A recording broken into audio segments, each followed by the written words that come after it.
19 जून को नगर निकाय के चुनाव होने हैं। नेता लगातार दिल्ली और चंडीगढ़ दरबार के चक्कर काट रहे हैं, तो वहीं कांग्रेस पार्टी ने साफ कर दिया है कि कांग्रेस पार्टी सिंबल पर चुनाव नहीं लड़ेगी।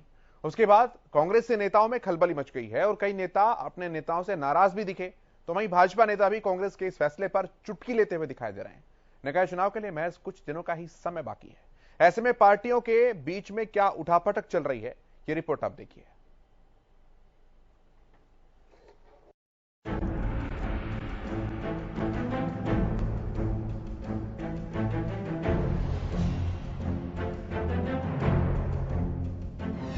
करीब आ रहा मतदान का दिन, निकाय के लिए छिड़ी जंग, छोटी सरकार पर लगा दाव, पार्टियों ने दिखाया दाव। हरियाणा में निकाय चुनाव के लिए मतदान के लिए बाकी दिनों को उंगलियों पर गिना जा सकता है। महज इन कुछ दिनों में ही पार्टियों के बीच बहुत कुछ बदलने लगा है। निकाय ने जहां बीजेपी और जेजेपी की राहों को अलग कर दिया, वहीं कांग्रेस ने बिना सिंबल के चुनाव में उतरने का फैसला लिया है। कांग्रेस के इस फैसले पर विधानसभा अध्यक्ष ज्ञानचंद गुप्ता चुटकी लेते दिखे कि कांग्रेस पार्टी चुनाव से भाग गई है, मैदान से भाग गई है। उन्होंने जिस प्रकार से ये निर्णय लिया कि वो सिंबल पर चुनाव नहीं लड़ेंगे, इसका मतलब ये है कि उन्होंने अपनी हार स्वीकार कर ली और अपनी गुटबाजी को सड़कों पर ना दिखे, इसको रोकने के लिए मैं समझता हूं उन्होंने ये निर्णय किया। विधानसभा अध्यक्ष का तंज कांग्रेस के लिए कितना सटीक होगा, ये तो चुनावी नतीजों के बाद ही साफ होगा। फिलहाल के लिए सभी पार्टियां छोटी सरकार में अपनी दावेदारी को पक्का करने की जुगत में लगी हैं और इन सबके बीच बाजी मारते हुए जेजेपी ने सबसे पहले अपने उम्मीदवारों की लिस्ट जारी कर तैयारियों के लिहाज से एक कदम आगे बढ़ाई, जबकि बीजेपी पंचकुला में महामंथन कर जिला अध्यक्षों से प्रत्याशियों के लिए फीडबैक ले रही है और जल्द ही प्रत्याशियों के नाम का ऐलान कर सकती है। आज निकाय चुनाव के नामांकन का तीसरा दिन है। अलग अलग पार्टियों के प्रत्याशियों और स्वतंत्र उम्मीदवारों ने नामांकन भरा है। पार्षदों और मेयर की इस रेस में कई नए और पुराने चेहरे अपनी किस्मत आजमा रहे हैं। लोगों के ज्यादा करीब रहने वाले प्रत्याशी भले निकाय के लिए जंग लड़ रहे हैं, लेकिन परीक्षा बड़ी पार्टियों पर लोगों के भरोसे की भी होगी। Bureau report, Haryana news.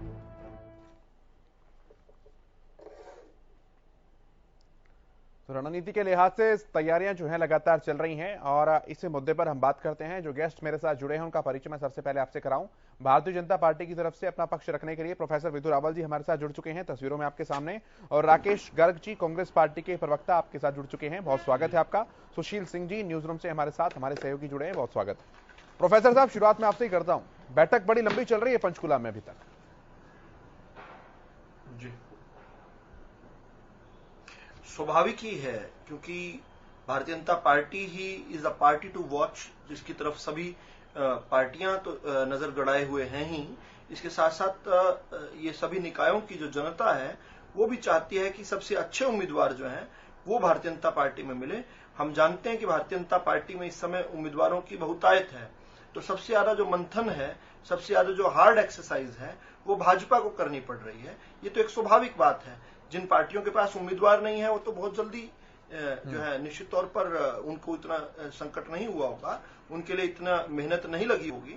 लेकिन क्योंकि भारतीय जनता पार्टी को बहुत मेहनत से और बहुत जेजेपी ने कर दी अपने नामों की, सबसे पहले जेजेपी ने की, आपकी सहयोगी पार्टी ने, इसका मतलब उम्मीदवार नहीं है उनके पास।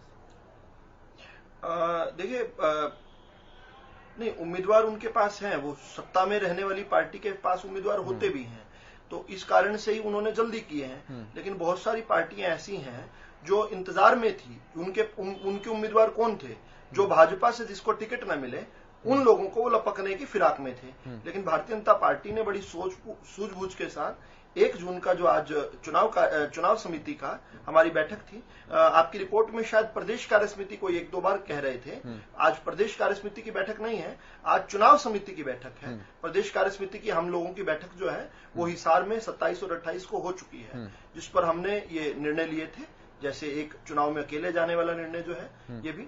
तो इस प्रकार से अभी जो है सबसे ज्यादा चिंतन मंथन और सबसे ज्यादा ब्रेनस्टॉर्मिंग एक्सरसाइजेज जो है वो भाजपा को ही करनी है। BJP is the party to watch. Bhajpa को ही जनता देख रही है गौर से, और बहुत सारे कैंडिडेट्स की बहुतायत के कारण जो है श्रेष्ठ कैंडिडेट्स का सिलेक्शन हो, इसके लिए सबसे ज्यादा मेहनत जो है भाजपा को करनी है, इसलिए लंबी बैठक चल रही है। ठीक है, राकेश गर्ग जी के पास में आता हूं पहला कमेंट लेने के लिए। राकेश जी, उनकी बैठक पर तैयारी बड़ी लंबी चल रही है, कांग्रेस पार्टी की क्या कुछ तैयारी है? बिना सिंबल पर जाने का जो फैसला लिया है, ऐसी जानकारी है कि ग्राउंड स्तर पर कार्यकर्ता ही नाराज है इस बात से थोड़े से।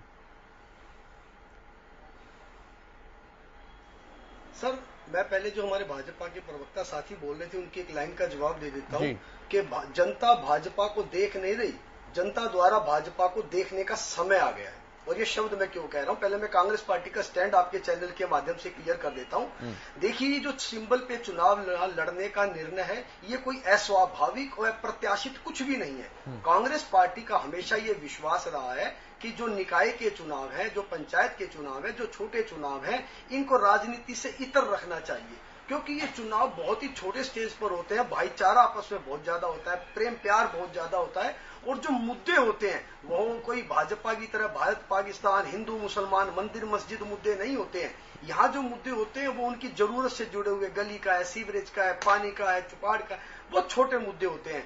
तो कांग्रेस पार्टी इस जो भाईचारे की जो व्यवस्था है, उस व्यवस्था को यथावत रखते हुए पार्टी ने अपनी पुरानी परंपरा को ही रखा है, कोई इसके अंदर चेंज नहीं आया है। और हमारे सारे विधायक, हमारे नेता प्रतिपक्ष, हमारे एमपी और हमारे प्रदेश अध्यक्ष और प्रभारी, सबकी मौजूदगी के अंदर सर्वसम्मति से ये निर्णय पहले भी होते हैं और अभी परसों भी ये सर्वसम्मति से निर्णय हुआ है कि कांग्रेस पार्टी। अब मैं दूसरी बात का जवाब दे देता हूं कि जिस प्रकार के प्रदेश के अंदर हालात भाजपा और जजपा को लेकर बने हुए हैं, भाजपा ने जजपा को अंगूठा दिखा दिया है और जजपा ने भी, मुझे लगता है कि इनसे पहले अपने प्रत्याशी घोषित करके अपने पत्ते खोलने शुरू कर दिए। आप देखना कि अगले 10-15 दिन के अंदर भाजपा और जजपा एक दूसरे के ऊपर इतने आरोप प्रत्यारोप करेंगे, एक दूसरे का 2-2.25 साल का उपलब्धियां तो दोनों की जीरो हैं, जो नाकामियां हैं उसको लेकर इतना चीरहरण करेंगे कि जनता इन दोनों पार्टियों को नकारेगी, और जो भाईचारे की बात करेगा, जो सबको साथ जोड़ने की बात करेगा और जो योग्य कैंडिडेट होगा, इन दोनों को हराएगी और हमारा उनको समर्थन भी रहेगा और सहयोग भी रहेगा। तो कांग्रेस का जो स्टैंड है, इसमें कोई भी अप्रत्याशित और इसके अंदर कोई भी ऐसी चीज नहीं है जो पहली बार हुई। ठीक है सुशील, मैं अपडेट्स के लिए आपके पास आ रहा हूं, फिर जवाब लूंगा रावल साहब से इनकी बात का। और निश्चित तौर पर देखिए, बैठक जारी है और यह भी माना जा रहा है कि लिस्ट काफ़ी लंबी है, उसको लेकर मंथन चल रहा है। क्योंकि बीजेपी को साबित करना है, कांग्रेस पहले ही सिंबल पर चुनाव लड़ने से मना कर दी, तो निश्चित तौर पे पूरी की पूरी जो गेंद है वो बीजेपी के पाले में है और नाक की लड़ाई भी है। क्योंकि इस बार जो स्थानीय निकाय का चुनाव है उसमें बीजेपी की लड़ाई, बीजेपी की ही सहयोगी, जो सरकार में सहयोगी है, उन्हीं जेजेपी के साथ है। और हर मोर्चे पे, यानी 18 ऐसे हैं, चेयरमैनिंग का चुनाव है जिसमें 18 पे घोषित करने हैं, 8 पे घोषित हो चुका है। तो निश्चित तौर पे अब जो सीधा कड़ा मुकाबला है वो बीजेपी का जेजेपी से ही देखने को मिलेगा। कांग्रेस समर्थन करेगी। अब यह भी है कि कांग्रेस जो भी इन दोनों से जो उम्मीदवार खफा होंगे, बीजेपी से खफा कोई उम्मीदवार हो, बीजेपी कहीं क्यों ना हो, अगर खड़ा होता है तो कांग्रेस उसको समर्थन कर शहरा बांधने का काम करेगी।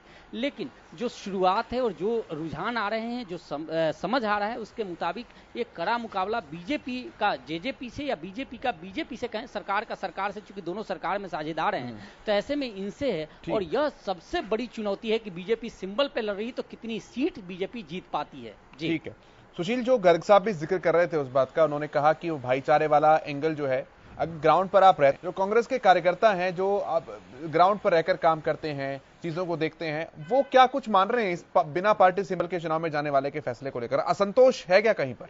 बिल्कुल बिल्कुल है। और देखिए, कल भी बयान आए थे, कई नेताओं के बयान आए थे और वे लोग भी चर्चा कर रहे थे कि पार्टी ने फैसला सही नहीं किया, सिंबल पे लड़ना चाहिए। लेकिन देखिए, पार्टी की अलग मजबूरी है। और इससे पहले जब 15 जीआरजी पे बैठक हुई थी और शाम के समय सोनिया गांधी से मुलाकात हुई, भूपेंद्र सिंह हुड्डा और उदय भान जो प्रदेश अध्यक्ष हैं, तो उस वक्त ही हमने अपने हरियाणा न्यूज पे सभी दर्शकों को बताया था कि क्या कुछ कहा गया। हालांकि उस वक्त यह अपुष्ट स्पष्ट जानकारी थी, सूत्रों के हवाले से खबर थी कि खुद जो प्रदेश अध्यक्ष हैं और भूपेंद्र सिंह हुड्डा दोनों ने सोनिया गांधी के सामने इस बात का जिक्र किया था कि अभी संगठन में सभी जिलों में अध्यक्षों की घोषणा नहीं हुई है, संगठन पूर्ण रूप से तैयार नहीं है। ऐसे में जो कैंडिडेट्स हैं उनको उनकी शॉर्ट लिस्ट करना, उनको सिंबल देना ये थोड़ा कठिन है क्योंकि समय कम है। और इसको देखते हुए कांग्रेस ने यह फैसला लिया कि इस बार हम बिना सिंबल जाएंगे। उससे दूसरा बेनिफिट यह भी कांग्रेस को है कि अभी अभी भूपेंद्र सिंह हुड्डा को पूर्ण सत्ता मिली है। इसे हम पूर्ण सत्ता इसलिए भी कह रहे हैं कि उदय भान को प्रदेश अध्यक्ष बनाया गया है और सबको पता है कि वो प्रदेश अध्यक्ष किस तरह से हैं और असल में प्रदेश अध्यक्ष है, प्रदेश की कमान कांग्रेस की किसको है। तो निश्चित तौर पर इस चुनाव में अगर वो जाते और कहीं ना कहीं हार का सामना करना पड़ता तो पहली ही चुनाव में उनकी फजीहत ना हो, उसको लेकर भी यह फैसला लिया गया है। राकेश जी, मैं बड़ी जल्दी से जवाब ले लेता हूं आपसे सुशील की बात का। क्या वाकई ये मजबूरी है या रणनीति है? अब देखिए, पहले भी ये शब्द कहे, मैं पुनः उन शब्दों की पुनरावृत्ति कर रहा हूं कि ये कोई अचानक या पहली दफा होता तो मैं इनकी बातों से सहमत हो जाता। कांग्रेस पार्टी का शुरू से निकाय संगठन जिला स्तर पर नहीं था, जिला अध्यक्षों के नाम तय नहीं थे, लोकल बॉडी ब्लॉक स्तर के लोगों के नाम तय नहीं थे, तो ऐसे में तो सवाल उठेगा सर। आप देखिए, आप एक बात देखिए कि अभी हमारे यहां संगठन में प्रदेश स्तर पर बदलाव हुआ। हमारे प्रदेश अध्यक्ष चौधरी उदय भान जी आए, उनके साथ कार्यकारी अध्यक्षों की हाईकमान ने नियुक्ति की है। उसके बाद बड़ी तेजी से घटनाक्रम बदल रहा है। माननीय नेता प्रतिपक्ष चौधरी भूपेंद्र सिंह हुड्डा जी के नेतृत्व में विपक्ष आपके समस्त कार्यक्रम चल रहे हैं, संगठन की रूपरेखा तैयार हो रही है। तो ये ओवर द नाइट का काम नहीं है, संगठन को बनाने की एक प्रक्रिया है जो प्रारंभ हो चुकी है। 15 दिन में, 1 महीने में, 2 महीने में पूरे प्रदेश का संगठन बनकर खड़ा हो जाएगा। निकाय चुनाव को लेकर मतलब ये बात मैं फिर उन्हीं बात की रिपीट, मतलब दोनों अलग अलग चीजें। निकाय चुनाव कांग्रेस पार्टी के लिए, जो कांग्रेस पार्टी की परंपरा रही है, आप पूछिए, मतलब दोनों अलग अलग चीजें हैं। संगठन का ना बनना वो अलग एंगल है और निकाय चुनाव में बिना सिंबल के जाना वो अलग एंगल है।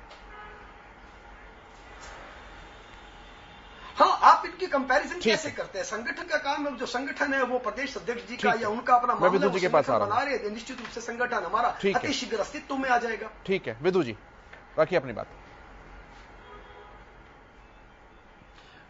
देखिए, कांग्रेस तो रणछोड़ दास है, जो रण को छोड़ चुकी है, जो युद्ध भूमि से भाग चुकी है। और बहुत सारे डिबेट्स में आपके साथ केशव जी, यही लोग जो हैं चेस्ट थंपिंग किया करते थे, छाती पर हाथ मार के कहते थे कि हम निकाय चुनाव में हमारी इतनी सीटें आएंगी, इतनी सीटें आएंगी। अब इतने भी हिम्मत नहीं जुटा पाए कि सिंबल पर अपने उम्मीदवार ही उतार पाते, ताकि जनता को इनकी असली स्थिति का उन्मूलन हो जाता, पता चल जाता कि क्या ये उनका भी एंगल है सर। वो कह रहे हैं कि ये तो गली नाली सड़कों का चुनाव होता है, सीवर का चुनाव होता है, हम लोकल मुद्दों को लेकर बिना सिंबल के भी जा सकते हैं। हाँ, मैं उस पर ही आ रहा था। अब मैं उस पर ही आ रहा था। हाँ, लोकल मुद्दे, क्योंकि कांग्रेस का ध्यान इन मुद्दों पर कभी रहा ही नहीं है। कांग्रेस का काम केवल लूट खसूट पर रहा है। कांग्रेस की सरकारें प्रॉपर्टी डीलिंग सरकारें रही हैं। इन्होंने नगर तो बसाए, लेकिन एक प्रॉपर्टी डीलर बनकर बसाए, कभी शासक बनकर नहीं बसाए। उसका भुगतान और उसका निदान दोनों ही हमें करना पड़ रहा है। गुरुग्राम एक केस इन पॉइंट है। लेकिन इन्होंने जो कहा मंदिर मस्जिद और पता नहीं कहां पर ले गए। आजकल कांग्रेस वालों को मंदिरों से बहुत दिक्कत आ रही है। लेकिन खैर ये भी बता दूं कि 70 साल तक देश पर राज करने के बाद हिंदुस्तान के अंदर 18,729 गांव में बिजली नहीं थी। ये भाजपा की सरकार ने जो है अंतिम गांव तक भी बिजली पहुंचाई। तो 18,729 गांव को 70 साल बाद भाजपा की सरकार ने आकर बिजली पहुंचाई है। आप क्या कर रहे थे? आप मंदिर मस्जिद नहीं कर रहे थे, क्या कर रहे थे आप बताइए? जब शौचालय की बात है, 10 करोड़ के करीब जो है लोग लाभान्वित हुए हैं। हम 10 करोड़ के करीब लोग लाभान्वित हुए हैं। हमने लाखों की संख्या में शौचालय बनाए।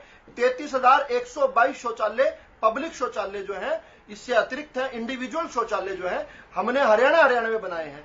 तो ये लोग जो बड़ी बड़ी बातें कहते हैं, जो लोगों को एमपी का एक कूपन दिया करते थे टेलीफोन का कनेक्शन लेने के लिए, ये लोग किसी के घर में गैस नहीं आती थी, गैस लेने के लिए एक सांसद का एक कूपन लेना पड़ता था। हमने 10 करोड़ लोगों को मुफ्त में गैस कनेक्शन दिया उज्ज्वला योजना के तहत। भारतीय जनता पार्टी का शुरू से विचार जो है सुशासन का रहा है। तभी बेशक प्रदेश में और केंद्र में हमारी सरकारें बाद में आई, लेकिन लेकिन जो निकाय की जनता है केशव जी, नोट करने की बात है ये, निकाय की जनता हमें शुरू से पसंद करती आई है। जब हमारी विधानसभाओं में नहीं हमारा बहुमत होता था, लोकसभा में नहीं होता था, तब निकायों पर तब भी भाजपा के लोगों को पसंद किया जाता था। क्यों? ठीक है सर, क्योंकि हम अंत्योदय की बात करते हैं, मैं जवाब लेता हूं, गरीब उत्थान की बात, मैं जवाब लेता हूं गर्ग साहब से, फिर काउंटर क्वेश्चन करने के लिए दोबारा आ जाऊंगा, समय की थोड़ी कमी है। ये नेहरू वाड्रा, ये नेहरू वाड्रा खानदान केवल के अलावा इन्होंने कुछ किया ही नहीं। थोड़ा आप संयम के साथ, धैर्य के साथ बात को, जवाब को सुन ले। हाँ। ये तो पार्टी विद द डिफरेंस। अरे भाई संयम बहुत है, संयम रखना, समय ना नष्ट करो, कोई बात हो तो कह दो, आपके पास कोई बात ना हो, बीच में मत, कोई बात ना हो तो इस तरह से, जो बात कर रहे कोई बात है क्या कहने? मैंने आपकी बात में व्यवधान किया। ठीक है सर, सुन लेते हैं, ठीक है, सुन रहा हूं मैं। विदु जी सुन लेते हैं। व्यवधान पैदा ना कीजिए। राकेश जी बोलिए, रखिए फटाफट। आप व्यवधान पैदा ना कीजिए, आप उत्तर ले लीजिए। मैं पहली बात कर देता हूं कि जो ये बातें कर रहे, शौचालय बनाए, ये बनाए, हमें 3 चीजों की रिक्वायरमेंट है। सबसे पहले चाहिए हमारे को शिक्षा। भाजपा का प्रवक्ता ये बताए कि शिक्षा के क्षेत्र के अंदर, हरियाणा के अंदर पिछले 8 साल के अंदर कितनी यूनिवर्सिटी बनाई गई। दूसरा हमारा सवाल है चिकित्सा। भाजपा के प्रवक्ता ये बताए 105 कॉलेज थे। संयम रखिए सर, संयम रखिए। जब आप बोल रहे थे, मैंने संयम के साथ आपकी बात सुनी सर। विदु जी ऐसे समझ नहीं आएगा। वो 3 पॉइंट में क्वेश्चन पूछेंगे, मैं आपसे 3 पॉइंट में आंसर ले लूंगा। वो 3 पॉइंट में क्वेश्चन पूछ रहे हैं, मैं तीनों पॉइंट में आंसर ले लूंगा एक एक करके। आपने पहला पॉइंट शिक्षा का पूछा। अगर प्रवक्ता में धैर्य की कमी होगी तो ऐसे डिबेट करने का मजा ठीक है, ठीक है गर्ग साहब, दूसरा पॉइंट बताइए। संयम रखे, दूसरा पॉइंट, समय ना नष्ट करो। अब मुझे सवाल पूछो। दूसरी बात हम करेंगे चिकित्सा की। चिकित्सा के अंदर जो हमारी आम आदमी की जो सबसे बड़ी रिक्वायरमेंट दूसरी चिकित्सा होती है। भाजपा के प्रवक्ता और भाजपा की सरकार बताए कि पिछले 8 साल के अंदर कितने चिकित्सा के संस्थान इस प्रदेश के अंदर खड़े किए गए। और मैं बात मैं आपको बता देता हूं। भ्रष्टाचार के मामले के अंदर आज प्रदेश नंबर 1 बन गया है। बेरोजगारी के अंदर आज प्रदेश नंबर 1 बन गया है। चौधरी भूपेंद्र सिंह हुड्डा के समय में जो प्रदेश प्रति व्यक्ति आय, प्रति व्यक्ति निवेश में नंबर 1 था, आज बेरोजगारी और भुखमरी में नंबर 1 बन गया। ठीक है सर, मैं जवाब ले लेता हूं, समय की बड़ी कमी है मेरे पास। मैं आपने चारों पॉइंट का सिलसिलेवार जवाब ले रहा हूं। विदु जी, शिक्षा, चिकित्सा, भ्रष्टाचार और रोजगार, 4 पॉइंट से। शिक्षा, जल्दी से। हाँ, शिक्षा। पहला, शिक्षा। कांग्रेस की सरकार 2014 तक 48 साल तक शासन के बाद हमारे पास 105 महाविद्यालय बनाकर गई थी। हमने आज इन 8 सालों में उसकी संख्या बढ़ाकर 171 कर दी है। पहली बात। 22 केवल मॉडल संस्कृति स्कूल बने थे इनकी सरकार तक, हमने उसकी संख्या बढ़ाकर 138 कर दी है। अपनी सरकार के होते हमारे समय के बनाए हुए। बीच में ना बोलो, अब बीच में ना बोलो। गर्ग साहब ठीक है, आपका ठीक है। चिकित्सा, दूसरा पॉइंट। विदु जी चिकित्सा, जल्दी से, मेरे पास समय बहुत कम है सर। चिकित्सा। हाँ, चिकित्सा। कांग्रेस के समय कितने हमारे चिकित्सा संस्थान बने थे पता कर ले। 2 मेडिकल कॉलेज थे पूरे हरियाणा में। हमने हर जिले में, हरियाणा के प्रत्येक जिले में मेडिकल कॉलेज आधे से ज्यादा जिलों में बन चुके हैं। बाकियों में भी हमने पूरा भ्रष्टाचार जिले में। तीसरा, भ्रष्टाचार। हमने पारदर्शिता लेकर आई है। चाहे भ्रष्टाचार पर मैं अभी बता देता हूं। बायोमेट्रिक, केवल बायोमेट्रिक। भाई साहब अच्छा नहीं लगता, आपकी बेइज्जती हो रही है। मैं पॉइंट दर पॉइंट आपकी बेइज्जती कर रहा हूं। 500 से 700 करोड़ रुपए के तो हर महीने गेहूं बचा रहे हैं, क्योंकि हमने कांग्रेस के समय के फर्जी राशन कार्ड ठीक है, लाखों के 4.5 लाख राशन कार्ड हमने पकड़कर बाहर निकाल दिए। चाहे बात ऑनलाइन प्रोसेसेस की हो, चाहे हर प्रकार से हमने किया। अगला अंतिम इन्होंने कहा रोजगार। इन्होंने 10 साल तक शासन कर 62,322 नौकरियां दी। हम केवल 8 साल में इस समय भी 90,000 से अधिक सरकारी नौकरियां दे चुके हैं। 27,500 पाइपलाइन है। ठीक है सर। 8 साल में, ठीक है सर। 8 साल पूरे नहीं हुए हमें केशव जी। 8 साल में 1,10,000 और 10 साल में 62,000। अरे छलनी तो छाछ तो बोले तो छलनी भी बोल रही है, जिसमें 36,000। गर्ग साहब केवल 10 सेकंड में दूंगा, जल्दी से बात रखिएगा, केवल 10 सेकंड। जो भी ये भाजपा के प्रवक्ता कह रहे हैं ना, कुछ नहीं इनके पास बोलने के लिए, केवल दे होते तो बड़ी अच्छी तालीम को मिल जाती भाजपा के कार्यक्रम। इनके पास और दूसरी बात, जो भ्रष्टाचार के आरोप है, बिल्कुल एक भी भर्ती निष्पक्ष पूरे प्रदेश में आज तक नहीं हो पाई। 8 साल के कार्यकाल में कभी एक भी भर्ती निष्पक्ष नहीं हो पाई। ठीक है सर, माफ कीजिएगा, मुझे घड़ी जो है वो मुझे आगे बढ़ने की इजाजत नहीं दे रही है। बहुत शुक्रिया आपका गर्ग साहब, प्रोफेसर विदु रावल जी, सुशील हमारे साथ जुड़ने के लिए, जानकारियां साझा करने के लिए। मेरे साथ इस कार्यक्रम में इतना ही, लेकिन खबरों का सफर लगातार जारी है।